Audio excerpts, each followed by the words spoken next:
यदा यदा हि धर्मस्य ग्लानिर्भवति भारत अभ्युत्थानम् अधर्मस्य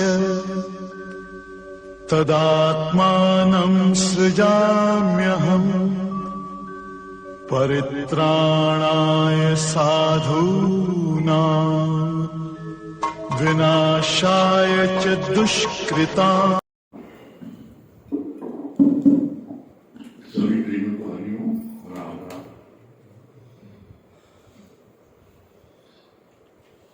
हम लोगों का गुरु जी के अनमोल वचन चल रहे हैं। कल पढ़ा गया था 104 नंबर अनमोल वचन। ज्ञानी का व्यवहार ऐसा है जैसे सोते हुए बच्चे के मुंह में दूध की बोतल डाल दी जाए और सुबह बच्चे को ज्ञात नहीं रहता कि उसने दूध पिया है। अर्थात ज्ञानी भी निष्काम कार्य करके भूल जाता है। कल ये पॉइंट हुआ था, इस पॉइंट को फिर दोबारा आज पढ़ा जा रहा है। ज्ञानी का व्यवहार ऐसा है जैसे सोते हुए बच्चे के मुख में दूध की बोतल डाल दी जाए और सुबह बच्चे को ज्ञान नहीं रहता कि उसने दूध पिया है। अर्थात ज्ञानी भी निष्काम कर्म करके भूल जाता है। ज्ञानी से भी सारे कार्य होते हैं, लेकिन ज्ञानी कभी नहीं कहता मैंने इस कार्य को किया। भक्त जरूर बोलते हैं कि गुरुजी आपकी कृपा से मेरा ये कार्य हो गया, और सच्चाई यही है कि गुरु की कृपा से, गुरु के आशीर्वाद से ही कार्य होता है।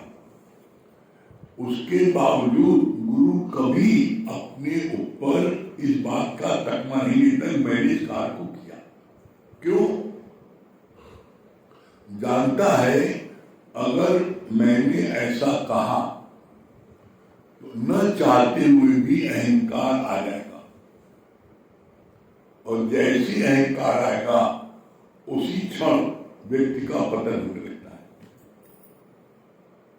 तो इसलिए जीवन में अहंकार न आने पाए, इसलिए गुरु कोई बात होती है सब बात करते तो मैंने कुछ नहीं किया। क्यों? जो जाने मैं कुछ करता तब गर्व में टूटता। जो ये जाने भी मैंने कार्य किया तो गर्व की ओर मुस्कुरा पड़ेगा, कहे भी नहीं। इसलिए ज्ञानी कभी नहीं इस बात को बोलता है, कहता है या सोचता है मैंने इस कार्य को किया। जैसे रात को बच्चा सो रहा है और सोते समय उसको आप बोतल दूध की लगा दो मुंह में और पी जाए, और सुबह उससे पूछो कि तुमने पूरी बोतल दूध पिया या आधी बोतल दूध पिया, हमने पिए नहीं, उसको याद ही नहीं है।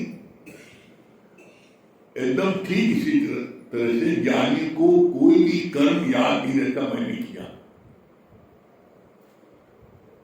कैसे याद नहीं रहता उसका और सरल तरीका पहचान। जब कोई कार्य आप अपने लिए करते हो तो उसको भूल के याद नहीं करते। जैसे एज एग्जाम्पल आप रोज खाना खाते हो, कपड़ा बदलते हो, अपने शरीर पर तुमने कितने मन खाना खाया होगा, कितना दूध पिया होगा, कितनी मलाई खाई होगी, कितनी रबड़ी खाई होगी, कितनी मिठाई खाई होगी, कितना कपड़ा पहना होगा इसको।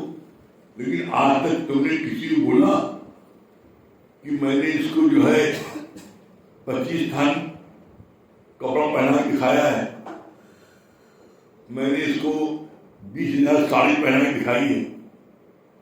लेकिन किसी को तुम एक गिफ्ट ले दोगे, साड़ी, एक रुमाल भी गिफ्ट दोगे तो बिना बताए फिर दर्द होने लगेगा। मैंने उसको रुमाल दिया, बड़ा पसंद आया, चाहे वो उसको पसंद बिल्कुल ना आया, लेकिन अपनी चीज को किसी न किसी बहाने बताना जरूरी है। किसी को एक दिन खाना खिला दोगे तो किसी को उसको खिलाए ना तो बिल्कुल एकदम आग नहीं खोल पा रहे, खाए तो चेतन हो गया, बड़ा भूखा था। जब भी इंसान किसी दूसरे के लिए कोई चीज करता है तो उसको वो बताता जरूर है। यही फर्क है ब्रह्मज्ञानी में और लोगों में। ब्रह्मज्ञानी सब कुछ करते हुए ही कभी किसी को नहीं इस बात को एक बार जिक्र करता मैंने इसके लिए किया है। इसीलिए इसका प्रमाण लाइन आती है, गुरु को कभी देते कुछ नहीं देखा, गुरु को कभी देते कुछ नहीं देखा मगर झोलियां भरी पाई। गुरु कोई भी चीज देता है तो इतनी छुपा देता है कि तुम्हें इस बात का एहसास भी हो, लेकिन झोलियां भरी पाई। इससे क्या होता है, इससे जीवन में कभी अहंकार नहीं आ नहीं पाता। दूसरी बात, एक अपने मछानी ड्रेस याद रखे। मेरी क्या दशा थी सत्संग आने के पहले, तो हम कभी भी अहंकार नहीं करेंगे। हम अहंकार करके भी पाता है अपने ज्ञान का, अपने धन का, अपनी खूबसूरती का, अपने घर का, द्वार का, बेटा बेटी का। मेरा बेटा डॉक्टर है, मेरा बेटा इंजीनियर है। जब हम अपनी मछानी निजात करते हैं कि सत्संग में आने के पहले मेरी क्या दुर्दशा थी,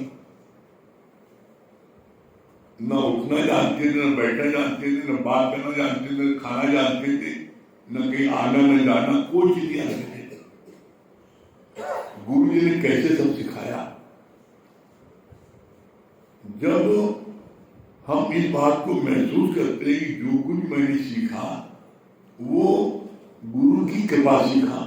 जैसे एक एग्जाम्पल और, जो कुछ भी हमने बताया तो अहंकार आ जाएगा यदि हम ये सोचेंगे मैंने शास्त्रों में से इसको खोजा है मैं बता रहा हूं। लेकिन जब इस बात को बार बार कहा जाता है ये जो भी ज्ञान हम बता रहे हैं ये गुरु से सुना हुआ है और गुरु की कृपा से मिला है, हम एज ए डाकिया हम उनके ज्ञान को तुम्हारे तक पहुंचा दे रहे हैं। गुरु ने ज्ञान भेजा, गुरु ने ज्ञान दिया तुम्हारे तक पहुंचाने के लिए, तुमने ज्ञान ले लिया, तुम मेरे ऊपर एहसान किया। क्यों? जब तक तुम नहीं लेते तब तक उसके लिए घूमते रहते। तुम्हारा कोई मनी ऑर्डर आता है और तुम्हारा कोई परिचित, तुम्हारा रिश्तेदार, भाई बंधु मनी ऑर्डर भेजता है तो उस मनी ऑर्डर को जब तक वो दे नहीं लेता उसको 4 बार आना पड़ता है, और जो मनी ऑर्डर दे देता है इसी द्वारा लेता है तो फ्री हो जाता है।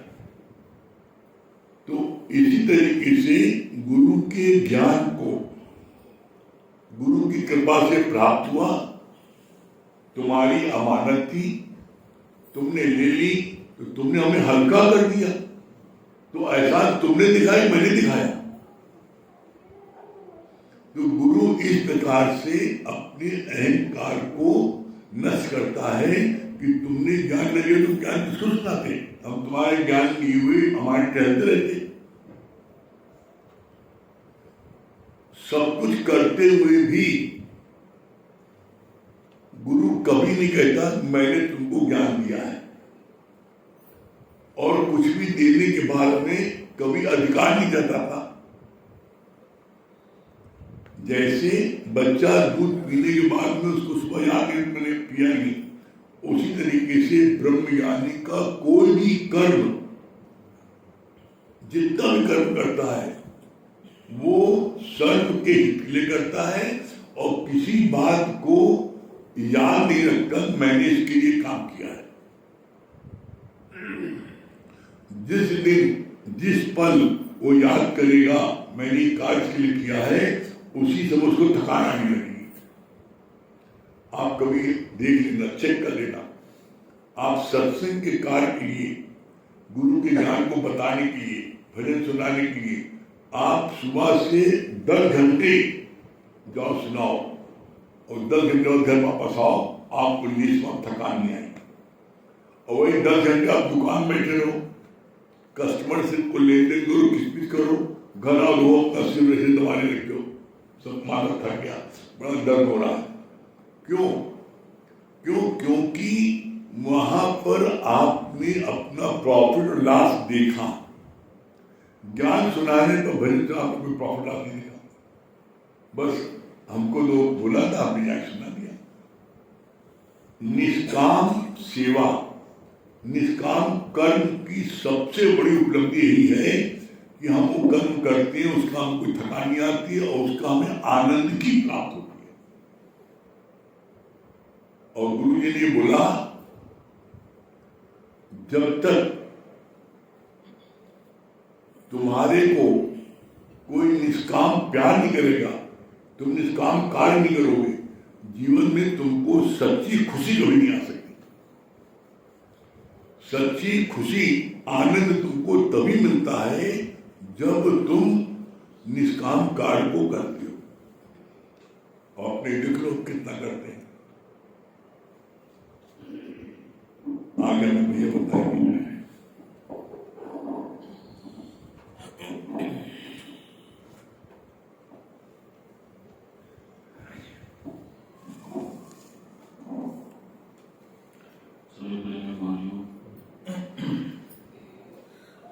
देखिए, अभी इतनी सुंदर बात थी कि जब आप व्यापार करते हैं तो सही बात है, अपने को थका हुआ फील करते हैं, और जब आप गुरु का कार्य करते हैं तो आपको थकान नहीं आती है, बल्कि और एनर्जी आती है। क्यों? क्योंकि आप अंदर से मान के बैठते हैं कि ये गुरु का कार्य हो रहा है, परमात्मा का कार्य हो रहा है। जैसे बात चलती है ना कि अब सौंप दिया इस जीवन का सब भार तुम्हारे हाथों में, और है जीत तुम्हारे हाथों में, है हार तुम्हारे हाथों में। तो ये हम कहते तो हैं, अब सौंप दिया इस जीवन का सब भार तुम्हारे हाथों में, लेकिन सौंपते नहीं। थकान आने का कारण ये है कि एक छोर पकड़े रहते हैं कि कहीं भगवान छोड़ दी तो हम तो पकड़ लें, इसीलिए विचलित होते। अगर पूरा सौंप दिया अर्जुन की तरह तो आप देख लो, आपको कभी भी मन में नेगेटिव थॉट्स आ ही नहीं सकता। कौन सा बच्चा होता है जो माँ की उंगली पकड़ के मेले में जाता है, लेकिन जो माँ की गोद में जाता है वो मेले का मजा लेके घर वापस आता है, वो होता नहीं। तो तुम कहते तो हो कि हमने सौंप दिया, लेकिन हकीकत ये है कि अंदर से तुमने सौंपा नहीं है, जिसके कारण से तुम दुखी और सुखी हो रहे हो। तो कमी कहाँ है? कमी तुम्हारे अंदर। भगवान ने क्या कहा? कहा प्योरिटी के साथ श्योरिटी है। तो तुम प्योर हुए? नहीं हुए। जब तुमने मिलावट की तो मिलावट वाली चीज तुम्हारे जीवन में आ गई, फिर तुम परेशान हो।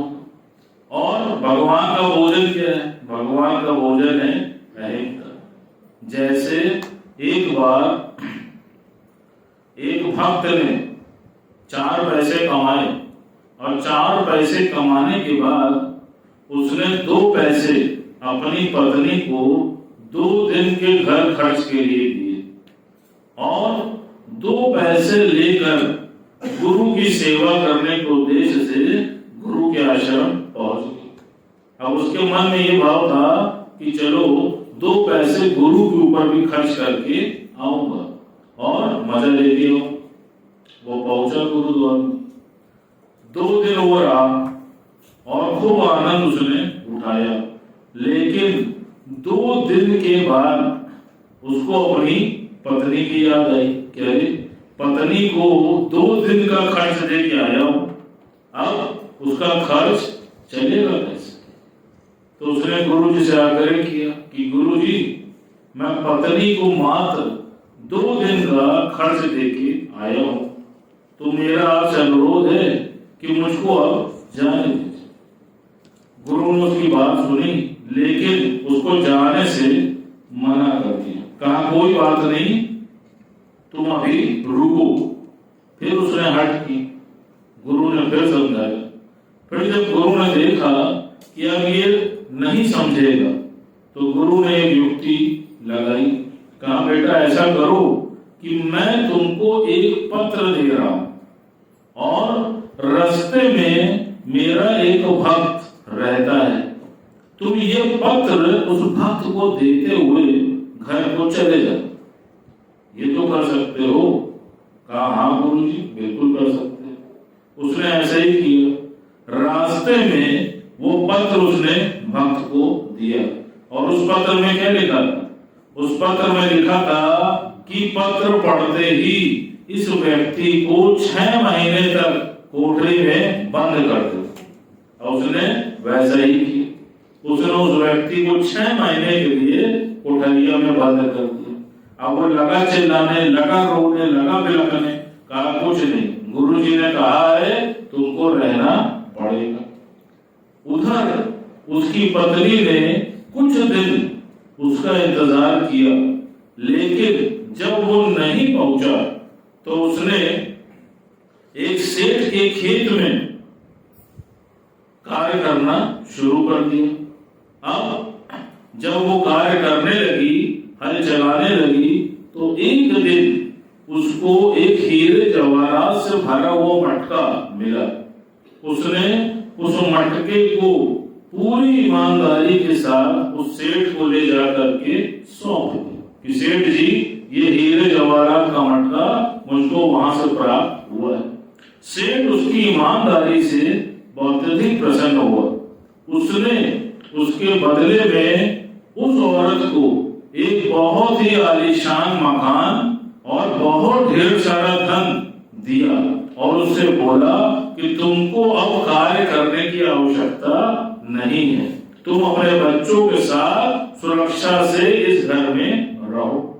6 महीने के बाद जब वो लौट के आया और उसने अपनी पत्नी को इतनी अच्छी अवस्था में पाया, तो बड़ा हैरान, और उसको तुरंत अंदर से ये भाव आया कि देखो, मैंने अहंकार किया था, मैं नहीं दूंगा तो मेरी पत्नी का खर्च कैसे चलेगा। अर्थात गुरु ने मेरे अहंकार पर चोट की है, और वो गुरु के चरणों में जा गए। अब आप देख लो, कोई भी कार्य जिसके लिए तुम अहंकार करते हो, क्या तुम्हारे बिना वो कार्य नहीं होता? आप कभी छोड़ के देखो, बल्कि आप पाओगे कि वो कार्य तुम्हारे बिना और भी ज्यादा अच्छा होता, बल्कि तुम्हारे बुद्धि लगाने की वजह से वो कार्य बार बार गड़बड़ हो जाता है। तो अब गुरु भी रह रह के परीक्षा लेता है, लेकिन मन ऐसा है कि अगर गुरु तुम्हारी बात को स्वीकार नहीं करता तो मन गुरु से भी बगावत कर जाता है, जैसा उस भक्त के साथ हुआ। जब गुरु ने मना किया तो उसके मन में गुरु के प्रति भी विद्रोह की भावना पैदा हो गई। लेकिन अंत में जब उसने देखा कि नहीं, गुरु जी ने मेरे अहंकार पर चोट की है, मुझको सबक सिखाने के लिए ऐसा किया है, तब फिर उसके मन में गुरु के प्रति फिर से श्रद्धा भाव पैदा हो गया। तो आप देखिए, इसीलिए बोलते हैं होली का क्या अर्थ है? परमात्मा के हो लिए। जो परमात्मा का हो लिया, अब आप बताओ, जो परमात्मा का हो लिया तो उसका सर्वत्र हो लिया। अब कुछ बचा क्या धरती? आप बताओ।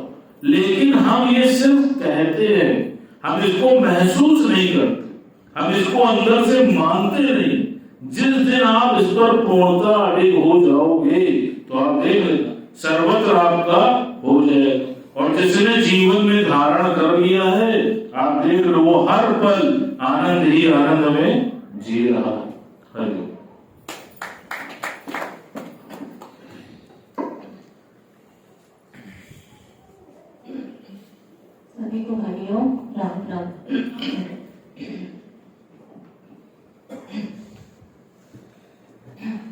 देखिए कि जैसा गीता में भगवान कृष्ण ने बोला है कि मेरा ही सुमरन कर, मेरा ही सुमरन कर, वैसे ही क्या बोलते हैं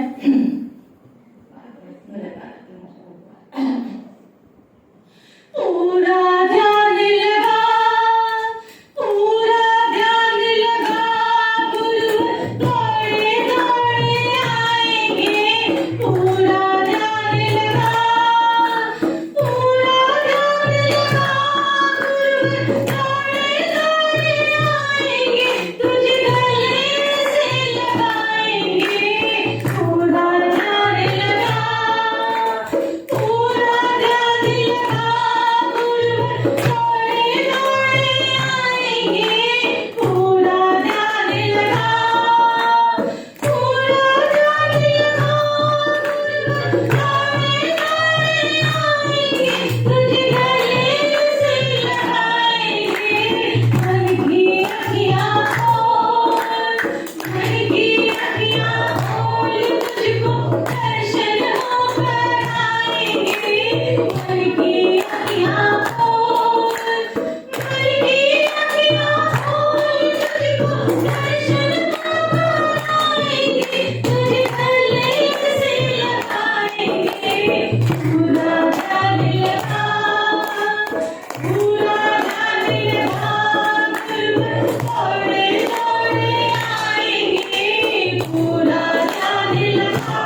क्या बता रहे हैं?